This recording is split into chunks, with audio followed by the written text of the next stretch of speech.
कोलकाता में ममता बनर्जी को अमित शाह ने दी चुनौती, 2026 में बनेगी बीजेपी सरकार। बीजेपी बंगाल में अपनी सक्रियता लगातार तेज कर रही है। गृहमंत्री अमित शाह ने कोलकाता में प्रतिवाद सभा में बोलते हुए ममता बनर्जी सरकार पर जोरदार हमला बोला है। उन्होंने कहा कि दीदी का समय अब खत्म हो गया है। अमित शाह ने टीएमसी नेता ममता बनर्जी पर कोलकाता की प्रतिवाद सभा में जमकर निशाना साधा है। उन्होंने बंगाल में राजनीतिक हिंसा का मुद्दा उठाते हुए कहा कि अब दीदी का समय खत्म हो चुका है। साल 2026 में यहां बीजेपी की सरकार बनने वाली है। उन्होंने कहा कि आज प्रदेश में हर ओर भ्रष्टाचार और टीएमसी का गुंडाराज का बोलबाला है। राजनीतिक प्रतिद्वंद्वियों के साथ हिंसा हो रही है।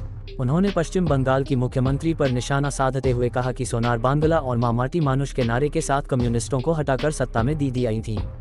अब वह खुद अपने उस नारे और उद्देश्य को भूल चुकी हैं। बंगाल में कोई परिवर्तन नहीं हुआ।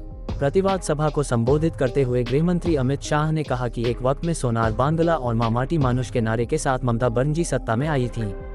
उन्होंने कम्युनिस्टों को हटाकर यहां सत्ता हासिल की, लेकिन बंगाल की स्थिति में कोई बदलाव नहीं हुआ है।